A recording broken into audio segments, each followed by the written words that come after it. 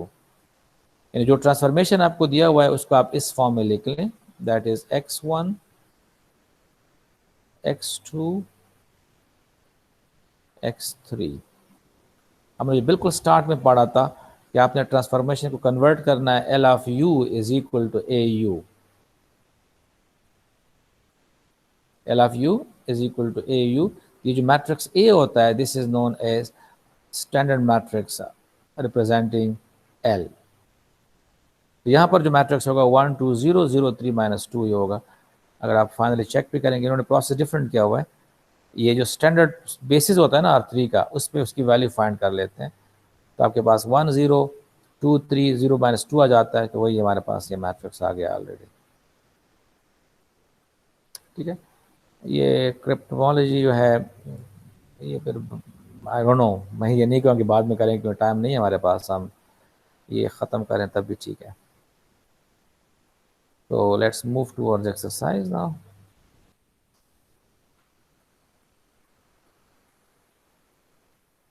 इस पर आपने यही चीज़ें कर रहे हैं, चेक करना है क्या लीनियर है कि नहीं है। तो ये आप क्वेश्चन नंबर 1 से लेकर क्वेश्चन नंबर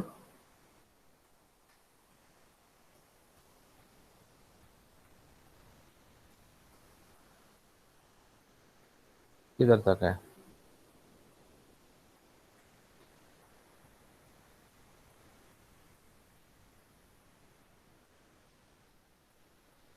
ये 20 तक आप कर लें, ठीक है।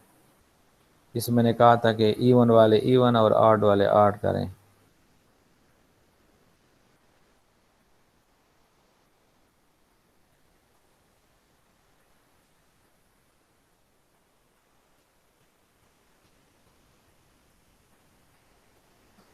सही है। इसमें 3 चीज़ें आपने करनी है। एक ये है कि आपने चेक करना है लीनियर है कि नहीं। दूसरा आपने ये देखना है कि आपको अगर एक वेक्टर पे फंक्शन की वैल्यू गिवन है, दूसरे पे भी फंक्शन की वैल्यू गिवन है, ठीक है, तीसरे पे गिवन है और आपको एक और वेक्टर दिया हुआ है, उसको आपने लिखना है पहले एज अ लीनियर कम्बिनेशन और फिर इसके बाद आपने उनको फाइंड करना है। और थर्ड आपने स्टैंडर्ड मैट्रिक्स फाइंड करना है इसका। तो जिनके क्लास नंबर्स ऑड है वो ऑड करें, जिनके क्लास नंबर इवन है वो इवन क्वेश्चंस कर रहे हैं। ठीक है, तो अब एक एक्सरसाइज हमारा इधर रहता है इसमें,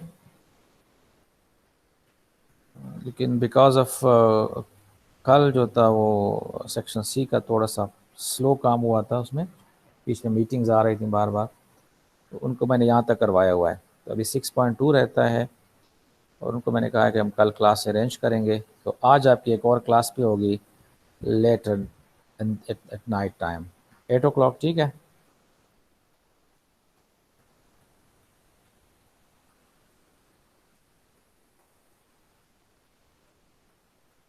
जी सर।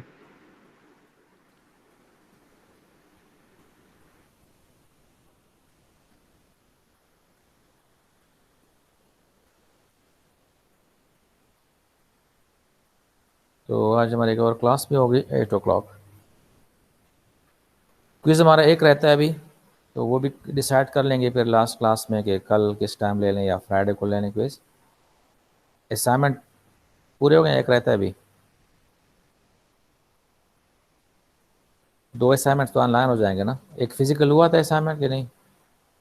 यस सर, जी फिजिकल हो गया। जी सर, एक हुआ था।